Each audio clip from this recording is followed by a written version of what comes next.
All right, everybody, welcome back. Sam's Army, episode 2.225. We got a lot to talk about this week. We're going to start with headlines, where we'll talk about MLS and Neymar. Alas, they are separately discussed, unfortunately. Weekly What If is actually a pop quiz that I'm throwing at these guys. Premier League, we will talk about Liverpool, Chelsea separately, and then Liverpool versus Chelsea as well, plus Kane, the Harry Kane RIP situation. Around the world, we got Women's World Cup and Leagues Cup, and then stoppage time with Ivan Toney's best bets and everyone's favorite segment, GOAWs. Now it is time to welcome in this distinguished panel of beauties here with us this week. First up, we got our long lost announcer extraordinaire, Tyler Terrence, is back in the house. Great to see you and your, beautifully coiffed hair per usual. Where have you been, literally, the last few weeks? It was a electric combination, which everybody wants to be in at this time of year, of Orlando, Houston, and Fort Lauderdale. So those were so I had the Santos, Houston Dynamo, and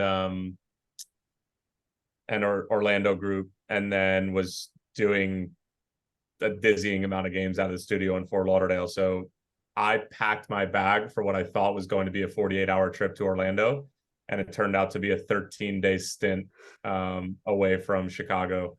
So I made one suit, 4 pairs of underwear, and like a few workout shirts last 13 days. It was pretty insane. It was impressive. You don't. I would have thought you'd have to sort of supplement your wardrobe with some purchases, or were you able to make those clothes work? No, I went to, so Orlando has great outlets. So I went to the Nike outlet. Sorry, MLS, but yeah. So I did that, and I got some clothes and stuff like that. So I supplemented a little bit, but yeah, it was a crazy little stretch. This tournament is no joke. Well, we'll get into that. Fun, though. We'll get into the Leagues Cup in just a little bit. Next up, we got Tweedle number 1, Tommy McGunner, fresh off a rare free weekend. How'd you spend it, big guy? I went out to San Francisco. Oh, you're such a good boyfriend. Yeah, she was only there for about 12 hours. And then I was with my friends. So okay. With an asterisk. Very good boyfriend with an asterisk. Yeah, very good boyfriend for 12 hours. Sounds good. Finally, last, never least, Mikey podcast. And I don't know if you know what I'm going to ask about, but I do have to just ask you quickly because, we all know, the people who've been listening to you on this podcast for a while, we know that your spite, it knows no bounds. The depth of it goes beneath even, wherever the Saudis are digging for oil these days. But the the tweet that you retweeted the day Harry Kane got sold officially to Bayern Munich, of mine, I can't even remember what it said. Something about the only thing that makes me happy in this cold, cruel world is Harry Kane. I believe that was basically the tweet that you immediately retweeted within 5 minutes of Harry Kane getting sold to Bayern. Did you bookmark that and you were just ready for it when it happened, or like was this something that you came up with just off the cuff? First of all, thanks for having me, Sam. I think we have a lot to cover this week. I want to start by saying that was an accident. I was scrolling and my finger accidentally hit the retweet button, so I don't mean anything personal by that. A tweet from mid-March, just accidentally. I was scrolling the mid-March timeline. And second, I just think, I have a lot of empathy for you. I feel really badly, and I just want to help you get through it this week. So I'm going to be here and be very supportive, and I'm sorry that happened to you. There it is. Your level of spite is only matched by your level of sarcasm. Okay. Well, it's great to have you guys here. Let's get into it here. Headlines. So the first one, we're going to be talking about MLS. We're going to talk about Neymar, but they're not together. We're going to talk about MLS specifically. I think it's just rumblings. I don't think there's been an actual plan put forth at this point, but it sounds like what they're going to do is raise the salary cap and create a fourth DP spot. At least that's what the murmurings are. This is an interesting situation, right? Because a lot of people have been talking, well, mostly complaining about the MLS's the structure for the way that you can construct your roster, and they're saying it's basically putting an artificial, essentially, cap on how good MLS can be at this point. We all know that it was put in place years and decades ago to kind of provide some sustainability and stability to the league. And now, and it's done a good job. I think you would have to argue, but now it's like, okay, maybe it's stifling the growth of the league. So I don't know. Any of you three could really chime in on this. Tyler, you want to go first? What are your thoughts on the murmurings and all this stuff? I mean, my initial thought once Messi came in and everything like that was that the league was going to, what I think / should happen is that they should get rid of TAM, get rid of GAM, move to like a hard salary cap of 10 or 15 million. Let's call it, it's at like 5 million right now. And then also allow owners to overspend, and you just have to pay probably a pretty significant luxury tax, but like the owners that want to spend anywhere are going to pay it. And then also maybe add another DP spot. So it seems like they're going to do that last one there. I have heard a lot of disdain from some coaching staffs and stuff like that about how they were treated so harshly and are given so much crap from HQ about some of the transfers that they can and can't make, and some of the TAM deals and stuff like that, and looking for wiggle room. And obviously with the Miami situation, everybody's asking the question, even though the Athletic article just came out sort of explaining how they were able to get around all of it with the roster cap rules. And if there is somebody who's able to do it, it is Chris Henderson. So all that said, I think that adding a fourth DP spot is obviously huge. It's one more player that you can bring in that, only 625,000 counts towards the cap. But I think above all else, like, you have to get rid of these crazy mechanisms, and you need to give teams an opportunity to really add quality in roster spots like 7 through 18. That's the biggest thing right now, because everybody knows that you can get away with 1 through 6, 1 through 7 being high quality between TAM and DPs. So yeah. I don't know. I think that you're going to hear 4 different things before the playoffs even start. And then we'll get a final word 2 weeks before the season starts about what the new rules are going to look like. Hopefully a little bit earlier than that for the people who are trying to construct rosters. But I guess we'll see. I guess we'll see on that. You're right. There's the talk that I always, the tweets that I always see from people who are supposedly kind of in the know, or at least act like they are in the know, is that, roster, the bottom of the roster is where MLS just doesn't compete with leagues like even Liga MX, right? Like they go a lot deeper than we do. Obviously, those aren't rumbling. That's Steve Cherundolo's press conference after the loss against Monterrey. Which to me, for the second time now, he's blaming the roster rules. Now, he's not the only one to do that. I remember talking to Peter Vermees before Champions League in 2019 when they got blown out by Monterrey, and he was saying the same thing even before the first leg happened. And he was just like, we cannot, and this was 2019, he was like, we cannot compete with these teams because of the depth of our roster is lacking comparatively. It's a lot closer now, and clearly it's been established that MLS teams can't compete, and especially with the roles reversed now, Liga MX being on the front side of their schedule, MLS being on the back side. He's still right, but that shouldn't be an excuse, especially for this competition, and especially with how long. And I know we'll get into this later in the pod, but yeah, it is still very much a thing for sure. Okay, Tommy, any thoughts on whether the league needs to make some changes to sort of, I don't even think it's keeping up with the Joneses so much as it's, we have, obviously, if you want to be the league that Don Garber says he wants MLS to be in the next decade or more, do we need to make some serious changes now? Yeah, I think that's pretty clear. I think Tyler nailed all of it on the head, that it's going to be a more methodical, slow approach to a free market.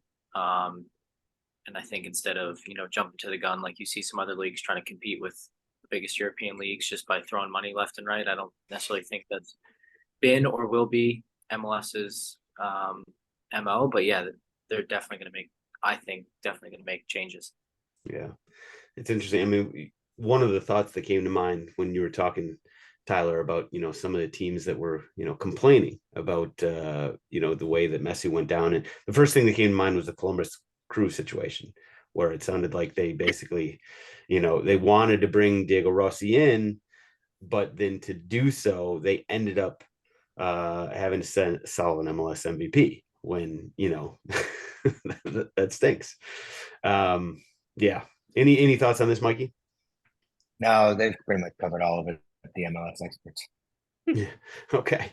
Well, Tommy mentioned, some of the leagues that are just literally throwing money at people, and I think the poster boy for that is the Saudi Arabian League, and they threw more money at somebody. That somebody being Neymar, who is going to El Hilal, and the amount of money. Yeah, the statistics are just sort of hilarious at this point, like the amount of sort of perks and money and whatever being thrown at him. The one I saw, and not just thrown at him, thrown at hundreds of players, but the tweets I saw about Neymar, he gets a private plane, a huge staff, or a huge house with staff, $80,000, actually 80,000 euros for every Al Hilal win, 500,000 euros for every post or story he puts on social media that promotes Saudi Arabia. Oh my goodness. And that, of course, is in addition to whatever he's getting per week, which has so many zeros that I can't even fathom it. But my question to you, Mikey, we'll start with you. What does this mean for his, career / legacy? Oh, it's a complete. I mean, he had the chance to take the third spot. I think he has the natural talent to be the third best player of this generation. And I think he fell nowhere near the top 10 with that career resume with PSG. Yeah, very much a failed transfer. I would have loved to see him push himself to the limits that playing with Messi at a younger age seems to be heading him towards. And yeah, just PSG ruined the market on their own and then wasted him. So really, really disappointing. And then that's coming from somebody who adores watching him play and thinks the things that he can do creatively are pretty much unparalleled at this point. So as an admirer, it sucks. But I mean, this is just going to be an and one mixtape for the next 8 weeks or 8 months. So that'll be fun. But I mean, nothing significant will happen or has happened with his career since in Barcelona. Yeah, that's too bad. It does seem like, he was on this trajectory that it seemed like he had it all planned out. It seemed like it was going to plan, in terms of when he left Brazil, going to Barcelona, playing with this incredible team. And then ever since then, it's just been, it's not even plateau. It's pretty much been like almost downhill at this point, which that's too bad. Tommy, Tyler, anything to add on any thoughts on Neymar here? No, Mikey killed it. Mikey, the Neymar expert, killed it. We're flying. We are flying, boys. Let's go to pop quiz. It's weekly what if, but this every now and again, I feel like I gotta keep you guys on your toes. So this week, and for anybody listening, I do not give out the category here. So you guys, I'm watching their eyes, making sure they're not Googling it when I ask. But give me the top 5 in order for clubs and odds to win not the Premier League, the Champions League this year. Odds to win the Champions League this season. We already do this. No, we did it last season. Oh, you're right. Bayern have to be in the top 5. I'm going to put that Family Feud up there first. City's one. City is 1. Yes. Real Madrid 2. Nope. Yeah. Bayern 2. Bayern 2. Fuck. They just watched them Madrid play in 3. the Super Cup. Madrid 3. Arsenal 4. Nope. You did get Real Madrid 3. So Manchester City is 1. Number 2 is Bayern Munich. Number 3 is Real Madrid. 4 is not Arsenal. Inter Miami. Liverpool. No, and absolutely not. Serious bet. I would probably say it's Barcelona. I'm going to give you that because they're tied. So Barcelona is tied with another club for, let's say, 4th. Inter Milan. No, not Inter Milan. Napoli? AC Milan. Not AC Milan. PSG or Napoli? It is PSG.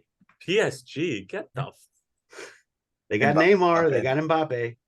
They don't big have Neymar. names. they don't. We just talked They- about how they I don't know. have Neymar. Sorry, my Which brain. That was which the last uh, which PSG team is that? Is that the one that's going to be playing games or the one practicing? Because I think I'd take the team that's practicing. Yeah, that second squad is deep. Did Newcastle jump into the top 5 after their performance against Villa? Top 10. Hold on. Yeah. Villa? Alexander Isak, Who's higher, 3-1 Newcastle or odds Arsenal? to win Champions League Golden Boot. I think Arsenal's probably slightly ahead of Newcastle, but they can't be far off each other. No, Yeah. come on. I was kidding, but All right, we'll move on to the Premier League. Oh, it is back. It is back with a vengeance.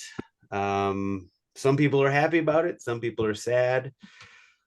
I don't think you have to guess where I'm coming down on this spectrum. But let's start before we get into there's some transfer news that I would like to get, especially Tyler's thoughts on. I have some thoughts to get out on Kane and the Tottenham situation. But let's start how we typically start at this juncture, which is what game was most interesting to you this weekend, Mikey?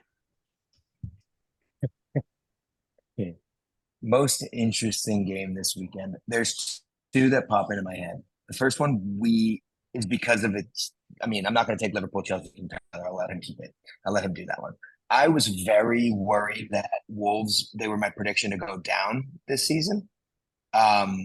Watching that earlier today has changed my mind quite a bit on them and Matthias Nunez as an individual player.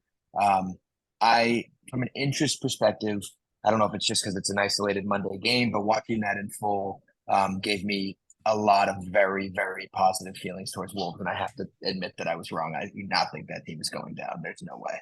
Mikey's in mid-season form. Choosing Manchester United and Wolves is the most interesting game. I'm serious. I was underwhelmed by United. Liverpool Chelsea is exactly what I thought it was. So you can wax poetic about how you guys both need things.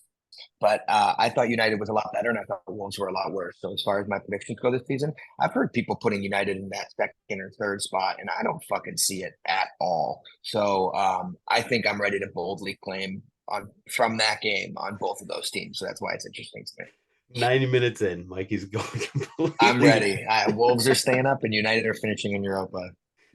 I love it. I love it. That's the knee-jerk reaction we need sometimes. Mikey, well done. Okay, most intrigue. Well, let's go to you, Tyler. What were you most interested or intrigued by? Which game? Nunez's hair. As if his whole persona and game isn't ridiculous enough. Now I have to watch that whole bullshit bounce up and down as he's fumbling around the field. I mean, it was clearly our game, but yeah, I mean, there are moments where we look so good, and then defensively, like some of the clearances and some of the shit that we do is just like, this is why we aren't in Champions League this year. And this is why we put in a bid for. This is why we put in a bid for Caicedo for 110 million, only to be beaten out by Chelsea, who put it in for 115. Like the display was clearly indicative of exactly what had gone on for the past 48 hours. And sometimes life imitates art, and that's exactly what we saw.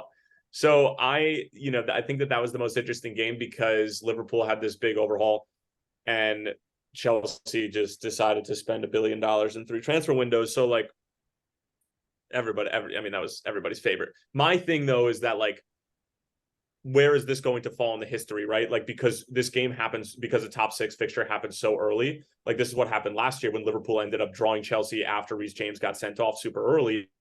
And it was like, okay, like a point against Chelsea is fine. But then after the season, like once the season's over and you see that Chelsea finish in fucking 11th or 12th, and you're like, that was a bad point. I'm curious to see after week 25 or week 30, what we're going to say about that point that Liverpool got at Stamford Bridge, whether or not it was a good point, an okay point, or a shitty point. So like, we just don't know yet. So that's kind of where I'm at. Also, just, I don't know why Mo is so frustrated and giving everybody bulletin board material already. I mean, it's not bulletin board material, just like fun social media shit. But like, why is he so pissed? Hit the crossbar. It's the first game of the season. Like, you get subbed off, like, fine. Like, I don't know. I'm just like, we need to be a little bit more thicker skinned than that, especially coming off the season that we just had. Like, I just need a little bit more out of him mentally. Fair enough. Fair enough. We will get into Chelsea and Liverpool again in just a moment, but let's give Tommy a chance to chime in here. What game stood out for you? Villa Newcastle. I thought watched them play in preseason, and I was like, this is going to be a hell of a game. Like, I thought it was actually going to be 3-3 again. But yeah, Newcastle looks damn good. And if you want my knee-jerk reaction, it's that if anyone's going to challenge Arsenal and City for first or second, it should be Newcastle. Fair enough. They look Fair quite enough. good. Yeah. I had no doubts that they could do this. I think it's the Champions League gets involved. Both Arsenal and Newcastle are going to have to be evaluated separately at that point forward. But Agreed. they look fucking really good. Agreed. I'm with you there on Mikey. Well, I will just sort of chime in on the Brentford Tottenham game, which did not surprise me in any way, shape, or form. Tottenham are going to be fun, a lot of fun this season, especially if you are not a Tottenham fan, especially if you are an overbetter. Unfortunately, I am one of those. So what it means for me is I will be generationally wealthy and emotionally bankrupt by the end of this season, which is very unfortunate. Our defense is going to take some time. We lost Harry Kane. Who's going to step in right there? Is it going to be Richarlison? Is it going to be Son? I don't know. I really don't know where this team is going at the moment, but I do like Ange as the coach. I like the fact that he's bringing us back to the old school Tottenham. Like, let's just score some fucking goals. That makes me happy. Obviously, when we give up 2 to Brentford and it could have been 4, that doesn't make me so happy. But we'll see. We lost our best defender in partway through the first half, so yeah, we'll see. It's going to be an interesting year for Tottenham, and we'll get more into that in just a second. But I want to go back to you, Tyler. Let's talk about the transfer business you have done, and maybe more interestingly, the transfer business you have not done. What's up with Chelsea basically stealing all your players, and where does that leave you at the moment? Leaves us being a fucking disastrous defensive midfielding team. Like, how did we expect to take anybody off the ball or have any sort of protection for an already suspect back line with McAllister, Cody Gakpo, and Szoboszlai running the show? I mean, that's not a bad crew if you're trying to score goals. Did I miss something here? Did I rid of Fabinho? We get rid of Henderson, and we just don't have anybody who wants to get stuck in and be a proper Liverpool midfielder. Like, we got an issue.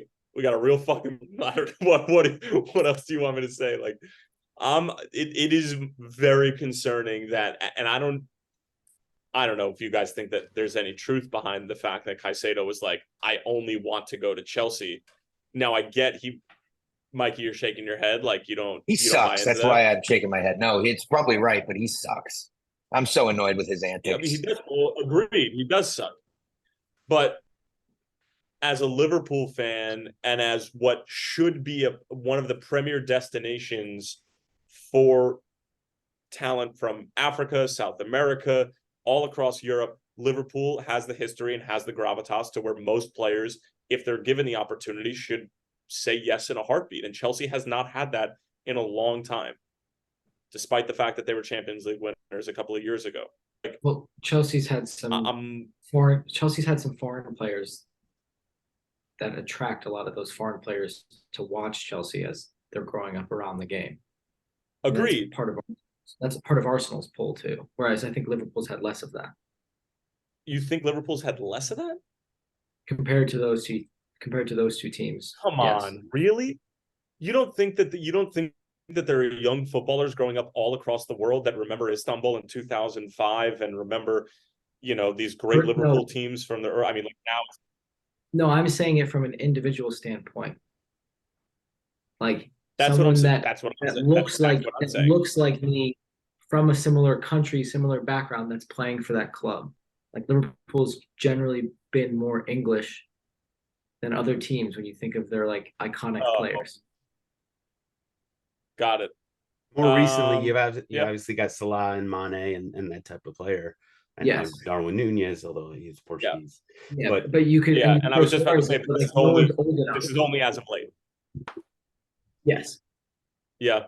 No, that's a good point. And there was that great, like Chelsea's release video was like, him wearing a Chelsea jersey with his mom, like in the car and everything like that. So clearly it was like a very individual for Caicedo. But you are right that like Chelsea have had more of an purchase African players, and like you said, on a personal level, it makes sense. African, South American, whatever. So like, yeah, I'm learned because I also think that agents and players are starting to see exactly what FSG is and what it isn't, and that the changing of the guard in the transitional period for Liverpool is right around the corner. And I don't know how many players want to be locked in to a big money deal and a long-term deal while that's going to happen. That's fair. So does that explain, Chelsea not only getting Caicedo, but also getting Lavia? I mean, I get the Caicedo thing, right? They outbid you, and maybe Caicedo just wanted to play with Chelsea. I think probably wages probably had a bigger impact, but we don't need to talk about that. But Lavia, I was surprised when Chelsea got, well, supposedly, I don't know if it's official at this point, but they got Caicedo, so I figured, okay, Liverpool will get Lavia. But now it sounds like he's going to Chelsea as well, which does that leave you wanting Tyler Adams at this point? No, I don't want to just make a purchase to make a purchase, even if it is only $20 million. It makes me want somebody that can fill that role. I mean, there were always those rumors that Tyler Adams was wanted by FSG and they had kept a close eye on him, but like, we might have to get to that point where we just make a purchase for a defensive midfielder because we have to, because Chelsea have been dicks and just taking all your sixes, taking all your girls and taking all your sixes. It feels like Bowley is doing it just to prove a point that like he can cut out the market for he's like, well, if we're going to battle with Liverpool for fourth place, then like maybe we just take away all their options of being a team. Like that kind of seems like his strategy right now. Wasn't it was it Newcastle who bought Burnley's striker when they were both, was it I'm trying to remember who it was, but it was two Premier League teams, and one of them, they were both in basically the relegation battle, and I think it was Newcastle bought Burnley's striker, and I don't think either one of them ended up going down. I think Burnley stayed up that year. I could be wrong. It was Chris Wood. Chris Wood. Yes, it was right. Chris Wood. That's right. So it kind of feels like that. Like, yeah, Chelsea. First of all, is Chelsea in the top four battle? Maybe they think they are, but I don't know if anybody not wearing Chelsea blues. I don't see, but with what Mikey said, like I don't see why they couldn't be. I think that the fourth spot is very much up for grabs, if not the third spot. We'll get to that. Are you convinced by anybody outside of Arsenal and City right now to be in top four? Newcastle. Convinced. But again, like with Champions League, I don't know what happens with them. Like that's during that period. Yeah, I think that's that. I guess that's fair. That's fair because I think Mikey and I are on the same page where we were, we're impressed with Newcastle, right? I mean, they just dominated Aston Villa 5-1. That was impressive. That performance was like, we are clearly a top four team. Are they going to be able to do that over the course of the next 8-9 months if they're playing in all these other competitions? I guess that's sort of the question both Mikey and I put out there earlier last week, I believe it was. Okay, we'll get to power rankings, which isn't the same thing as this question, but I think it'll still be an interesting conversation. Just quickly on Kane, like there's two things come to mind for me. Number one, Mikey, stop smirking. You're gonna make me laugh. Burying the lead here. Number one is that it's the end of an era for a lot of fans. I feel like they'll stop. It's because Pochettino and Harry Kane together, they shepherded us from the shitty days of Sherwood and these other jokers into the current era where we were legitimately, a Big Six team. Like that if you would ask me 15 years ago, maybe 18 years ago, I wouldn't have really expected that to happen. And they've overseen this, transition, metamorphosis into a beautiful big spending butterfly. And I think that might get lost for a lot of people. And so there's sort of a nostalgic, okay, I guess time to turn the page reaction for me. But the bigger, obviously, reaction is just sadness and the fact that there's no chance that we're talking Big Five or Big Six. Really, it's Big Seven now. I mean, it's different now. The Newcastle's involved, but even with so I'll include them. The other six teams in the Big Seven, there's no chance that the owner would have let a talent like Kane, the best striker in the world right now, one of the best players in the world. There's no chance they would let him walk out the door. And his explanation is, I want to play for trophies, and he wants to push his game. And that's fair. We're not there. We're not pushing for trophies right now. So it makes me sad. It feels like Levy, he's a great businessman, and he decided, there's too much risk involved when it would be a risk, but he could have paid Kane. He could have added some more parts around him, and we could have been hold on a second. I have so many bones to pick right now. Yeah, Agreed. what are So you do getting I. at? So many haters. I think that and this isn't hating. This is like, I think that you're missing the point of what Levy didn't want to do, which was spend a shit ton of money now, not only on Kane, but those imaginary pieces that you're talking about. And if Liverpool are having a difficulty reeling in the pieces that they want, how difficult of a time do you think Spurs are going to have? And you're going to set the club up for even more years, closing in on another decade of trophyless if you fuck this window up and you pay Kane and you pay all those pieces, and then you're left with what? And you set up the club for even more misery. So like, it was time. He decided to make a decision, and now I don't trust him to handle any situation with that club well, but like, he at least made the somewhat rational decision if he was somebody who was competent enough to be able to spend that money wisely and set the club up for success moving forward. Yeah, I mean, listen, I can understand it from just try and take my love for Spurs out of it and sort of where I want to see the club go and where I think we were and where I think we are now in terms of like where we were 2 weeks ago with Harry Kane and where we are now without him. And plus whatever, 87 million pounds. But I just have no faith in Levy is going to actually spend that money. And you could argue that he's already spent some of it with, guys like James Maddison, who look great, by the way. And I'm excited for him to be in the squad. Who he's going to be feeding, I have no idea. But Tommy, what were your haterific bones to pick? Well, before you had two of the greatest players of their generation on your team. That's where you came from, which I don't think is all that bad. But I also think you're in a similar position that Arsenal was in when they built their new stadium. You lose Henry, you lose Fabregas.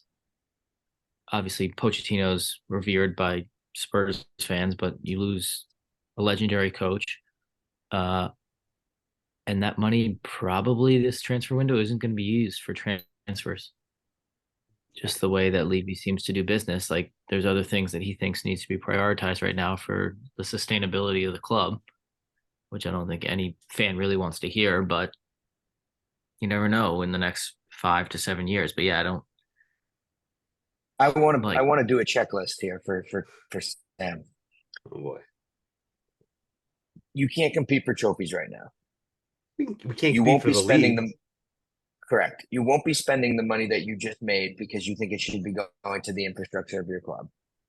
You don't believe in yourself to surround it with talent and want to rebuild.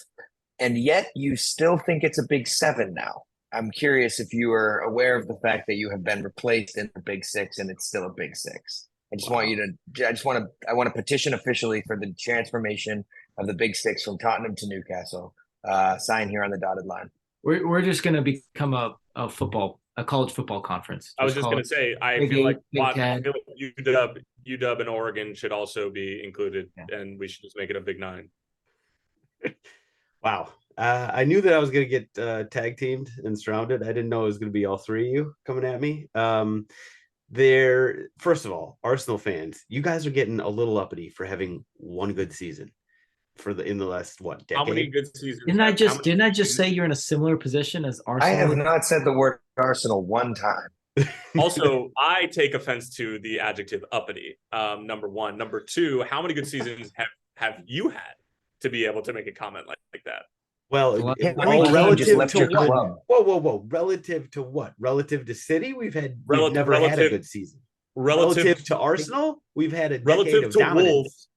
Relative to Wolves, because I think that's effectively who you guys are at this point. Your decade of dominance, I think we won 4 FA Cups in that time frame of your decade of dominance. Trinkets. I know you've been better in the league, but you haven't won a thing. You made Champions League final though. Champions League final banner. What the fuck does that mean? Basically, my point is that we finished ahead of Arsenal 8 straight seasons. And for you guys to now say, Spurs are not in the big 6 anymore after you finished ahead of us once is uppity. And you know what? You can stick your little antagonism about uppity-ism up your little butt. I want to say one thing about the current Spurs team. I am so ready for people to flip on Heung-min Son in the next couple of weeks and months. Running over to clap the fans before the match. This is going to get old fast. You were going to be so sick of this guy when you lose every week and he does some smiley bullshit. This is when it's going to flip. I've been on the right side of history forever. First of all, Mikey's been the longest term Heung-min Son hater of anybody on the planet Earth. So keep that in mind, Tyler. But Hey, Mikey, I got a question for you about the Spurs game this weekend. Any of those players you like that, when they become world class in a couple of years and want to move to a big club that you'd take? Yeah, we can get into that later. We can have a scouting session while. Got it. You guys are really on one today. And when you said James Madison looked good, I hope you meant in that kit because that is a fresh looking kit. I will give you that. That's the best thing about that club. You need to upgrade the one you have on right now, man. No, I actually wore this and a black hat out of sort of commiseration or whatever of the death of Harry. Are you grieving already? I am. I'm still grieving. This is my. Does it bother you that I watched the last match Kane will ever play for Spurs? No, I was there in the ground when they got buried by Brentford. You have video of him scoring? I was actually not even in the stadium yet when he scored. Just to be honest, I only saw 3 Brentford goals. You better have been hammered. Blah. Oh yeah, bad. Yeah. Go to the Bill Nicholson. Oh, goodness gracious. Mikey, can I ask you a question about this hate for Heung-min Son? Like, are you doing that just because you want to be a contrarian, or are you doing that because you genuinely don't like him as a human? Because to not like him, I think I think that you're all sheep falling for it. He's a calculated individual, and I think he's corny and weird. I don't like him. I just find his antics very obvious and surface level. He's searching for some sort of nugget of hate. I have felt this way for 7 years, Sam, and you know that. No, that's true. I do know that, but I just don't understand it. I really don't. If you were an Everton fan and you hadn't gotten over his accidental injury of Gomes or whatever, then I guess I could sort of see it. But as an Arsenal fan, I mean, I get it. This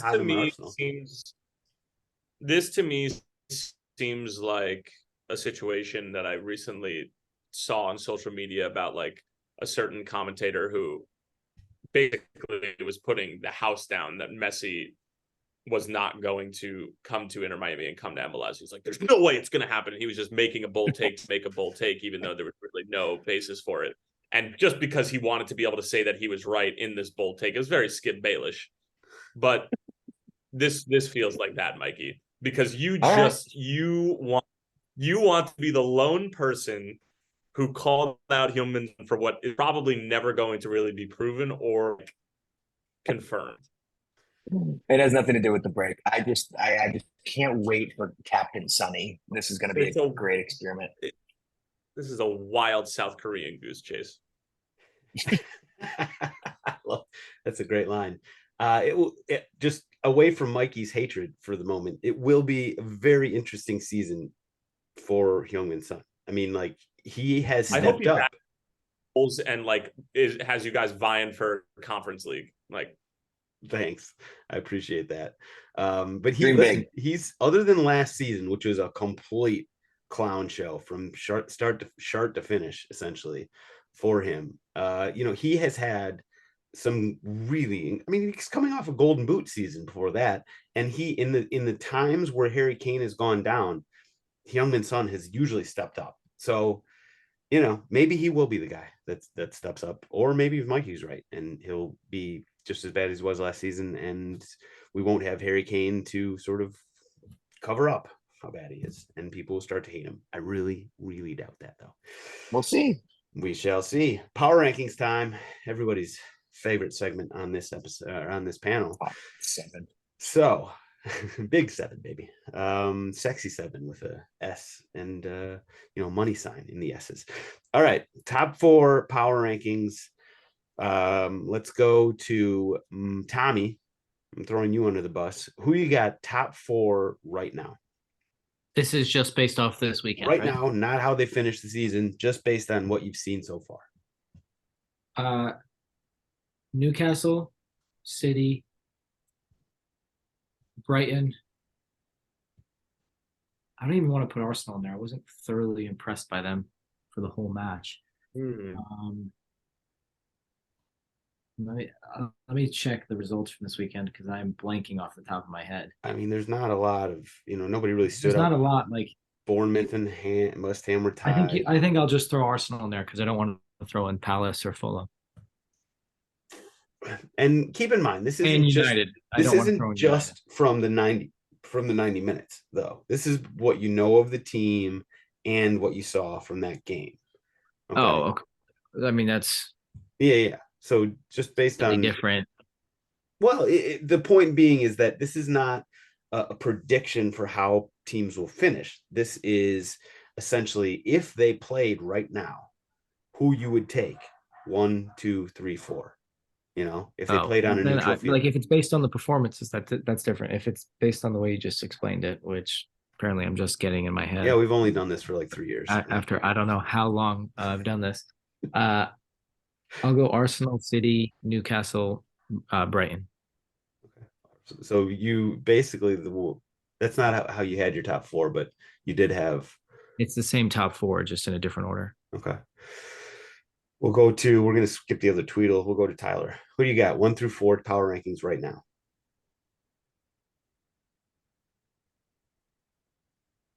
City, Newcastle,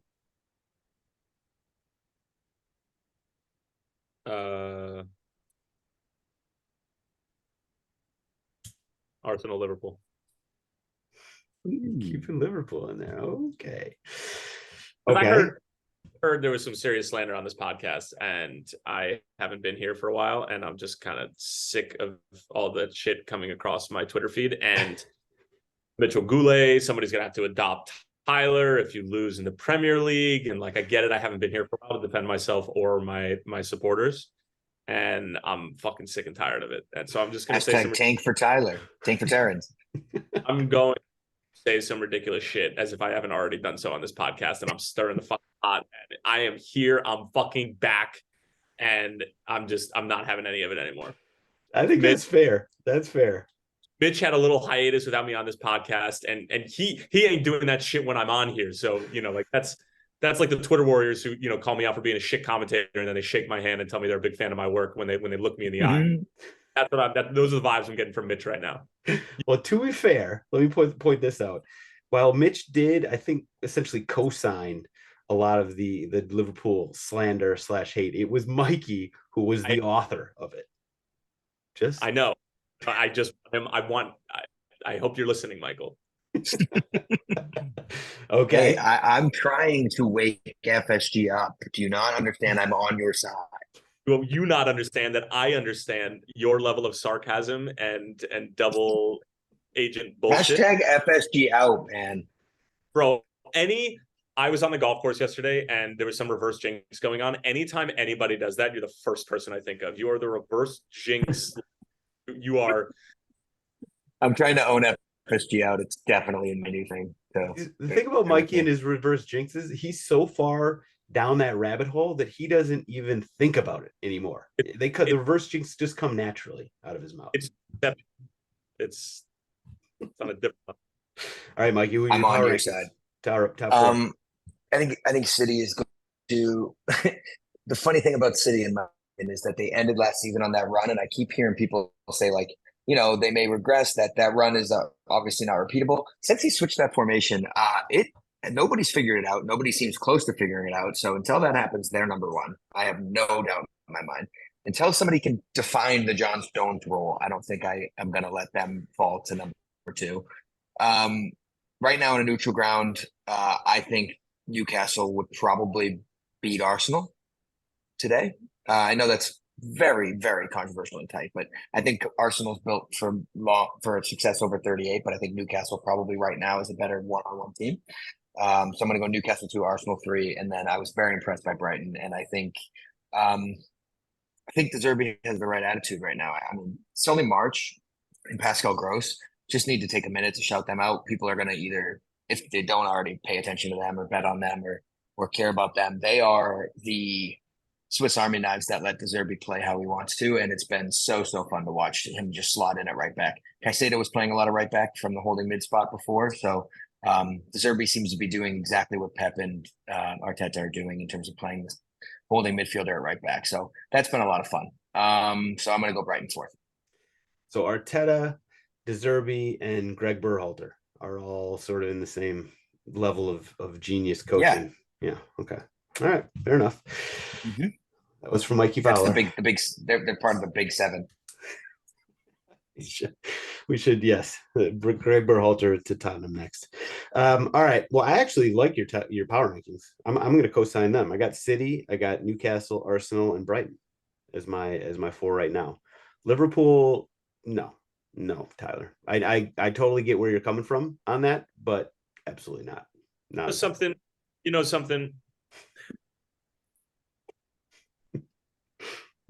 If you watch those first 30 minutes and you're not thinking to yourself, that is a Champions League attack with Nunez coming off of the bench, you're fooling yourself. Absolutely nobody looked at that game and was like, I think Liverpool's attack is bad. Yeah. Now I'm pretty sure. My point, Michael, because you had enough weeks with me here to back up anything that you were saying about my club. All right. So just shut your yap while you're talking to me for a second. All right. Go ahead. We are going to figure this out. I'm telling you right now. And I'm going to have 17 different peaks and valleys this season where I'm going to say that we're done and that we're going to get relegated. And then I'm going to say we're back, and I'm going to go back and forth at least 17 different times this year. But at the end of the day, Liverpool will be in Champions League, and this is going to figure it out. I'm telling you right now, the same way that Mikey's convinced that Newcastle, or whatever, and Wolves are getting relegated, and that's bullshit. Mine's real. So listen to me if you're listening to this podcast. Liverpool will figure it out this year. It's listen to me. Is that before or after they benched Van Dijk? Right in the middle. I still don't think Pep's going to want to be there if this window keeps going and they don't bring anybody in. So I think we could be headed for disaster. Just being honest. You said Klopp doesn't. Oh yeah, that's right. Actually, we need Tyler's reaction to your hottest take of the last episode. I don't think Klopp finishes the year. That's not that hot of a take. I think you said before Christmas, by the way. I think that's tough. That's tough. Oh, so I also said 2 managers would get fired before the season started, and I almost hit that. You did hit. You did say somebody was going to, but then it was a different manager. That David Moyes was your best, your best one. Tyler, so I can't remember if this was a factual thing he said or if it was at the end of the season, but if he said it was before Christmas that Klopp's gone, what's your reaction to Probably that? was. My reaction is that I'm moving back east, and I'm saying this to Mike right now. If he gets fired before Christmas, Mikey, Yeah. we can stay out however long you want. I will cover all expenses, dinner, drinks, dine you if he gets fired before Christmas. Okay. All right. Can't wait to see this picture. So And- let's hold Christmas for me and you to hang out, and then one of us will pay. So I'll take you up on that bet. And just so we're including all denominations here, I celebrate Hanukkah. So, seventh night of Hanukkah, I'll reserve for you. Okay. And we'll have a Fine by fucking me. one of Perfect. 8. Love it. I'll anywhere you want. Peter Luger's, like wherever you want to go. All right. The opposite side of the bet is that you need to walk around with a Darwin Nunez jersey in New York City for 3 days of my choosing if he doesn't get Hey, fired. Mikey, you know Arsenal play Liverpool December 23rd. Oh, That's how amazing. perfect is that? Amazing. Fuck yeah. Oh, all right. I love this bet. Darwin Nunez jersey for 3 days, or Mikey drinks and eats on the house. Peter Luger's. Okay. I love this. All right. Let's wrap up the Premier League section with a look at the weekend to come. So we got Tottenham, Man United, and Man City versus Newcastle. So we got some, high profile games. Let's start with you, Mikey. What game are you most interested in? I'm not going to get weird with it. Spurs United is going to be a blast. Like genuinely neutral point of view, calamitous. I find that game to be even before. I think City Newcastle is going to be the inverse of Tottenham United in so many ways. It's all going to be about control. The Tottenham game is going to be a basketball game, so very excited for that. Way more so than City. Fair enough. I do not disagree with you there. Tyler, what game are you looking at? In true Mikey fashion, I'm looking at Luton and Burnley. I mean, I feel like if there is postponed, what? Their stadium's not ready. I mean, fuck me. Like, if you don't deserve to get relegated, I don't know what else there is. God, that is so ridiculous. Dude, I'm going with Mikey here. I wanted to pose this question to you guys because as soon as Haaland's first goal went in inside of the first 4 minutes against Burnley, I thought of this in my head because I had 3 different thoughts. I was like, City's going to win the league, Haaland's going to win Golden Boot again, and Burnley are going to get relegated. Which one of those popped into your brain first when you saw that goal? Haaland. I just thought Haaland Golden Boot. It's Yeah, and also the first thought that genuinely popped into my head was that FPL is going to be so boring again. yeah, that's a good point. Speaking of FPL, how funny would it be for somebody who did? You were advertising. I signed up for this when I clearly did not, and you were using propaganda and false that I like inside, like using my name as slander. First of all, weren't you signed up last year, and don't you automatically get sort of re-registered? Tried to sign up, but there was something wrong with the website. It said it was updating, and I couldn't do it Friday morning, so I'm out. I missed it. That's all right. You can still get in now. I think you can still get in late. But after all that, talk over the last couple of weeks, and me going through the motions of figuring out how to re-register the whole league and trying to get everybody on, and getting Larry and the crew involved and all that. Guess who? Not naming names. Guess who forgot to update their freaking lineup in week number 1 and left Erling Haaland on the bench? Yeah, this freaking guy right here. You? Yeah, I'm so. I mean, just like I can't be annoyed because it's like so typical me. But like I had Erling Haaland on the bench and Gabby Jesus on my starting 11. So yeah, that's how Well, he should just automatically replace. No, you would have thought. You would have thought it does it after the. It does it after. It does it after the game. Sam, you are something else, Sam. So, what position on the bench is he for you? Who, Haaland? Yeah, Sam, is he 1, 2, or 3? I'm gonna kill you. 4. He was Too many people to look through. 4. Oh, so he's 4. So that's even worse. I didn't know there was Idiot. different bench positions. Yeah, But- so if anyone doesn't play, number one automatically replaces. Didn't even Unless know you have that. the max, unless you have the max number of like midfielders or something, then it's like a defender or whatever. Did not even know that. How about that? Okay, well, we learn something new every day. And despite being stupid and almost getting bailed out, I did not get bailed out. And Erling Haaland is still on my bench with 13 points. And Gabriel Jesus, who did not play with 0 points, was out there. So yeah, my team You stinks. might be the only person who didn't start Holland, let alone captain him. Yeah, That's think- that's a pretty big accomplishment. that's how my FPL No, career has gone from day Erling- one.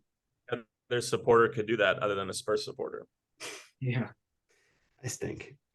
But point being, everybody get into FPL. I'm already behind the 8 ball. I scored 34 points in week 1. Thanks Jesus in part. Christ. Thanks in part to Erling Haaland being on the bench. Yeah, it's different toilet, same shit for me. But by the way, we didn't do bottom 3 for the power rankings. Let me just throw out some, and you guys can respond to this. So of the teams we've seen so far, Luton for me would be bottom. I don't know, Sheffield and Everton. I don't really know at this point. It's kind of tough based on one week. So I'm kind of sticking with the teams that I had in there to go down. But any qualms? Anybody you guys would need to throw into that bottom 3 for power rankings? No, I'm from taking Tommy. Wolves out. Right, Mikey's taking Wolves out for sure. Yeah. Like Sirius XM, whatever, and I think mine was like Luton, Burnley, and Bournemouth.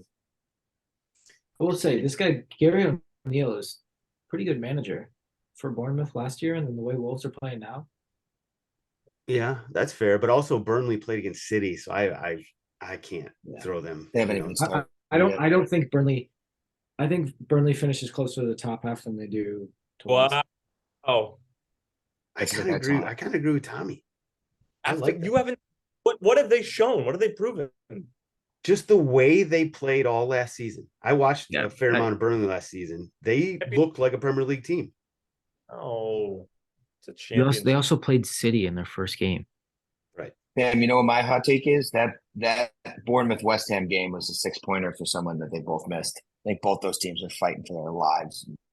6 point at the bottom. I think West Ham and Bournemouth are both fucked. I love it. Mikey has an endless amount of hate. This might be the widest gap. This might be the widest gap from top to bottom in terms of like bottom 3, top 6, we'll say, that I've seen in a while.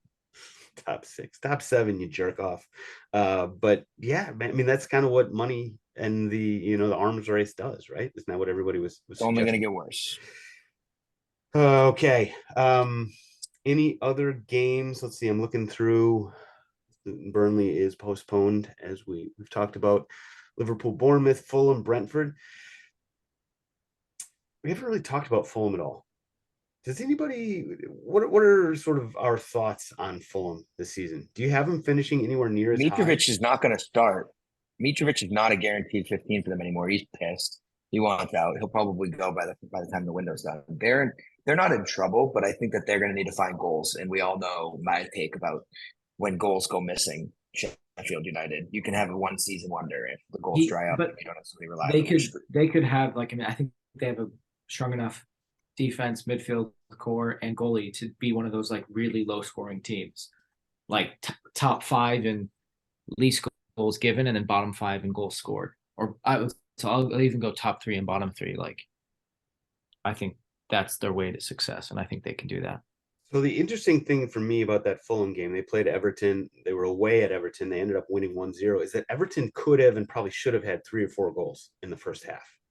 So things would look a whole lot different right now for both of those clubs if that had gone through. But that game was really weird. Everton, obviously you start the season and sort of the vibes have been off there for years at this point. But like the way they played that game, at least would give me sort of reason for hope.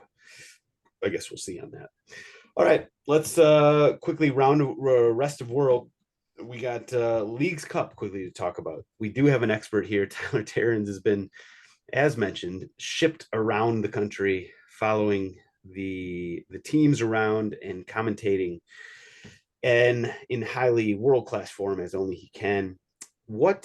So you've missed some of our discussion about Leagues Cup, which, to be fair, a lot of it has centered on Messi, and that's just what happens. But there's a lot of other stuff going on here, and you were actually sort of on the ground seeing it. What's your sort of thoughts on Leagues Cup so far? Sorry, Tommy just renamed Leagues Cup segment something that I just world this part.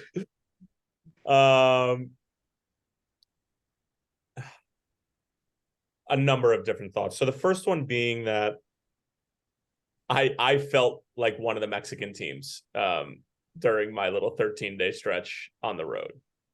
Yeah. Right? You don't know where you're going to be. You don't know where you're going to get sent. You're living out of hotel rooms. You're living out of a bag that you thought was going to be packed for X amount, but is really packed for this. It is a grind. And I'm not saying it, and let me be very clear, I'm not a professional athlete. I simply just talk about these guys, and I can't imagine what you're doing to your body physically and then mentally what it's like to be away from home for that long, right when your season kicked off. You put in the rundown, Sam, whether or not it was legitimate sour grape, or whether it was sour grapes or legitimate gripes. And I think it's a legitimate gripe. However,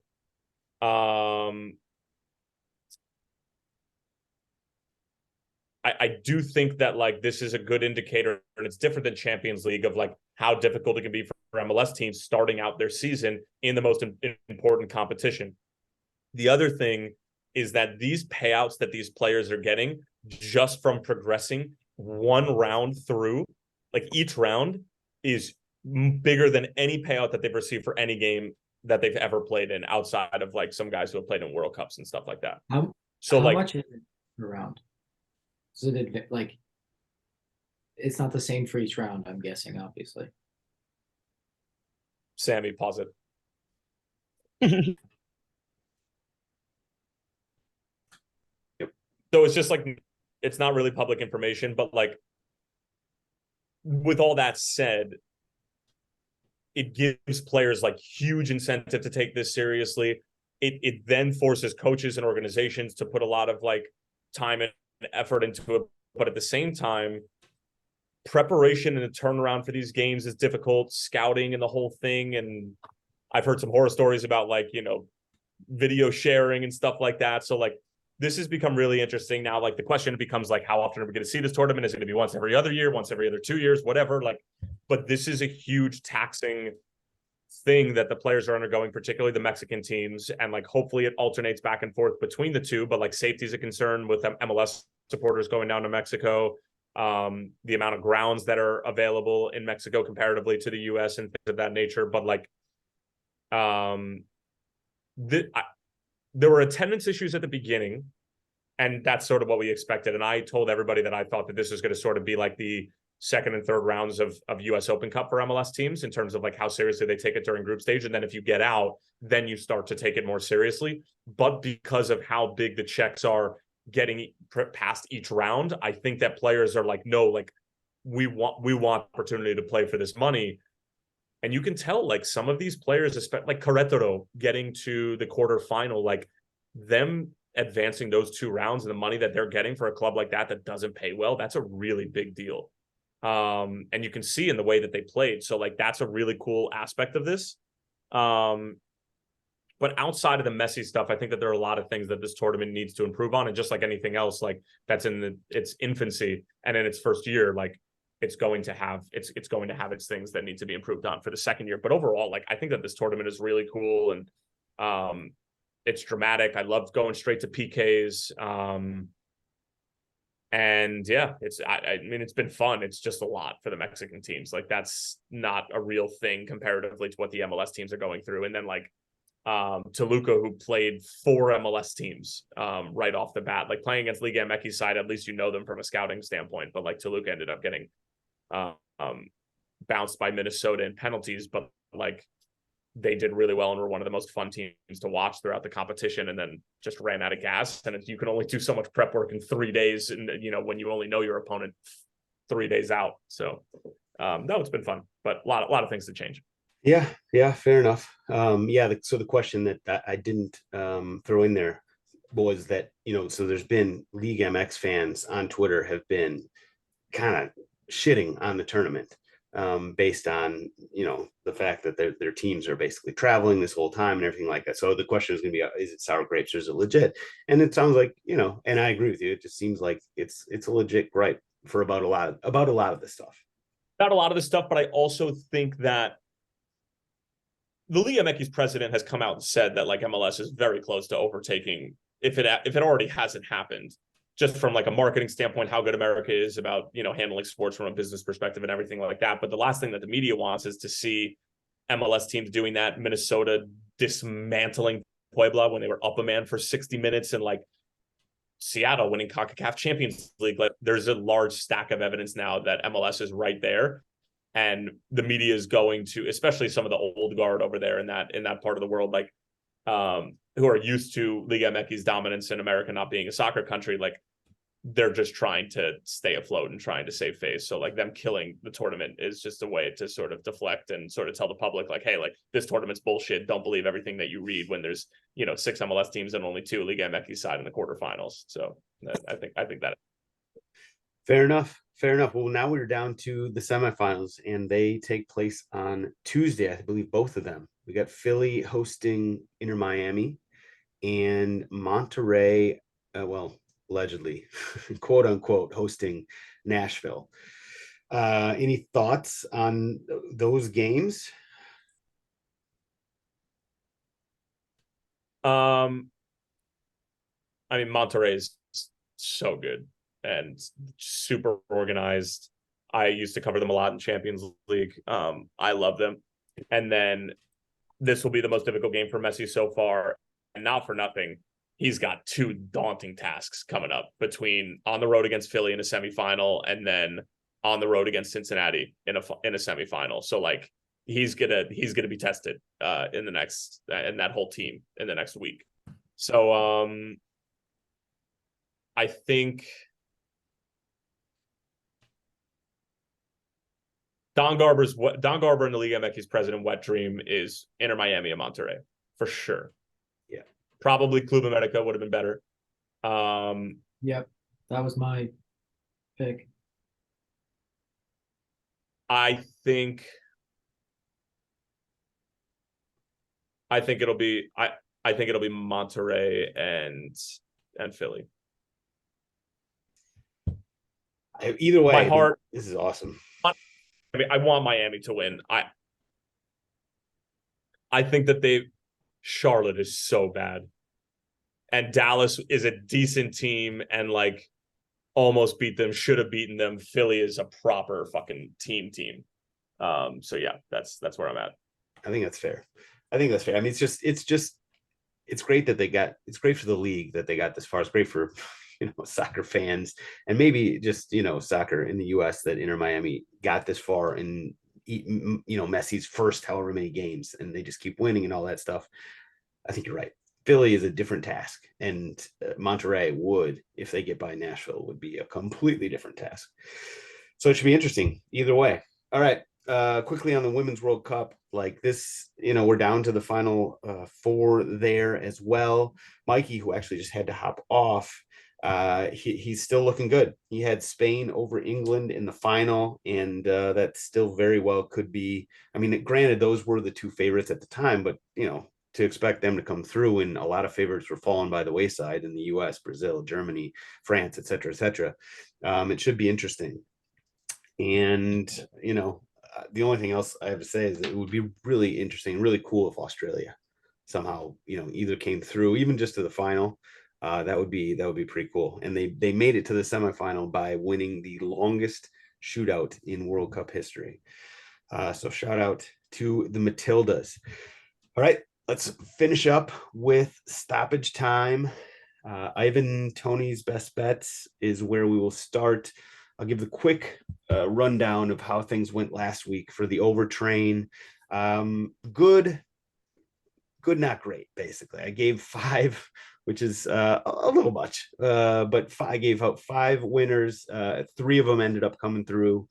Let's see, Copenhagen Odense came through. Arsenal Forest came through, even though that was a begrudging pick that I put in before before Turner was announced as the starter in that game. The 2 Austrian games were the ones that bit me in the ass. LASK and BW Linz went under, and Rapid Vienna and Hartberg both went under. And then Sydney FC and Central Coast Mariners. Central Coast Mariners last season were my absolute MVPs. They just score and get scored on left and right, and they came through. That game was 3-3. So 3 winners, 2 losers. Not great, but also not terrible. Now this week, anybody want to volunteer their pick for the week?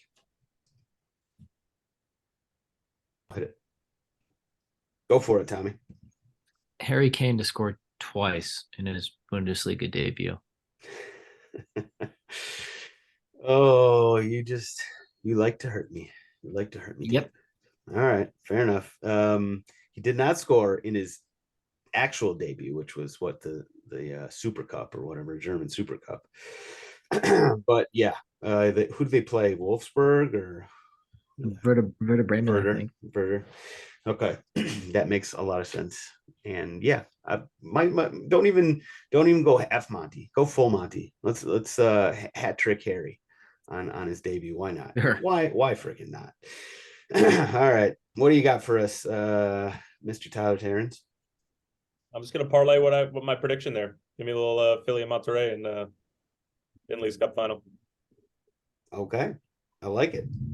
I'm gonna go parlay as well with 2 overs. I'm not gonna go big time with 5 and let you guys flail about. I'm gonna give you 2 overs that I love, both of them on Saturday.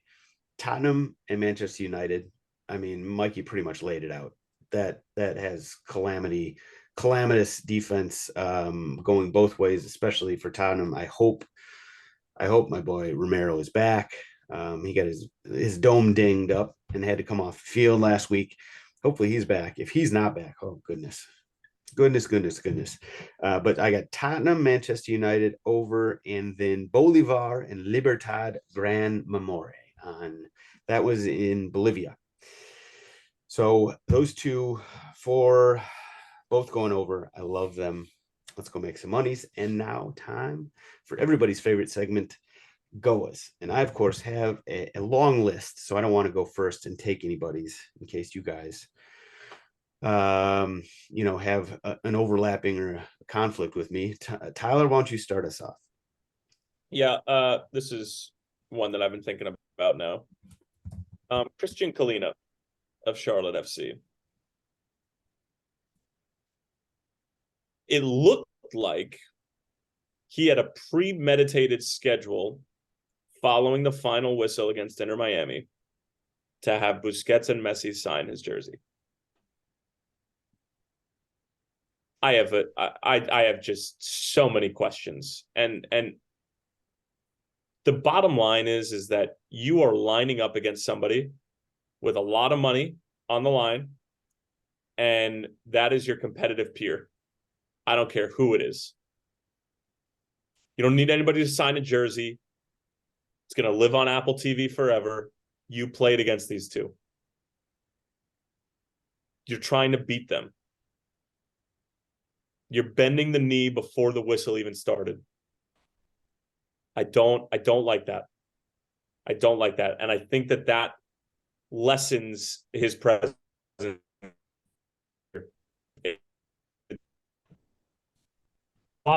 Jersey's fine. If you're lucky, or if you're going to do it inside the locker. I just don't love that on the field for everybody to see. Not a big fan. Okay, fair enough. Tommy, what do you got? I have the Newcastle fan who imitated Harvey Barnes's bow and arrow celebration, but did it better than Harvey Barnes did. Just the joy, the flick of the wrist, everything about it was so well executed. I watched that at least 10 times. That was mine. Fair enough. Yeah, that was a good one. That was a good one. So I got a couple honorable mentions. So 13-year-old was signed to Sacramento Republic. Davion Kimbrough, 13 years old. Wow. I'm just like picturing what I was doing at 13 years old and imagining getting signed by a professional soccer team. And yeah, that's wow. Also, there was this guy who was played for Luton Town. He's played with them back when they were basically playing on like cow pastures, and now he's playing with them in the Premier League. Pelly Ruddock Mpanzu. That what an incredible, like, I don't know how many years it's been, 7 or 8 years. Just what a run for him and the club. Also, America fans, Club America fans. I mean, what the fuck is going on with this fan base at this point? Like, I get it. Like, they are passionate. And I've always been a big fan of just Mexican fans and Liga MX fans and El Tri fans. Always nothing but respect and appreciate how much passion they have for the game.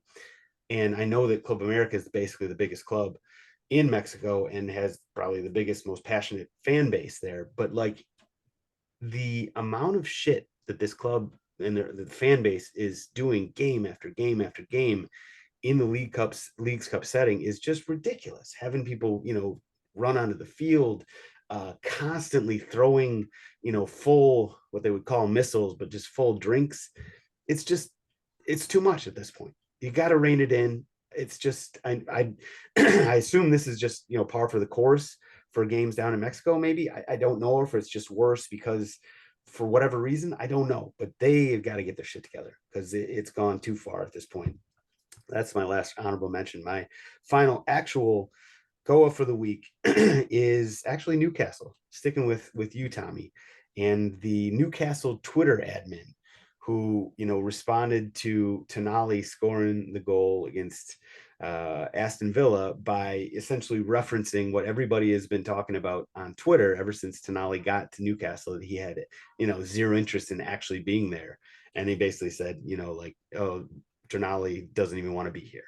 And it's just, it was a great moment of, taking the shit that he or she has been seeing on Twitter for weeks at this point and being like, here you go, trolls, have some of that, have a little bit of this. Well done, Newcastle admin. That's all we got this week. Tommy, Tyler, Mikey, thank you guys. You are the best. And everybody else listening, thank you. We will see you next week. Let's go Spurs.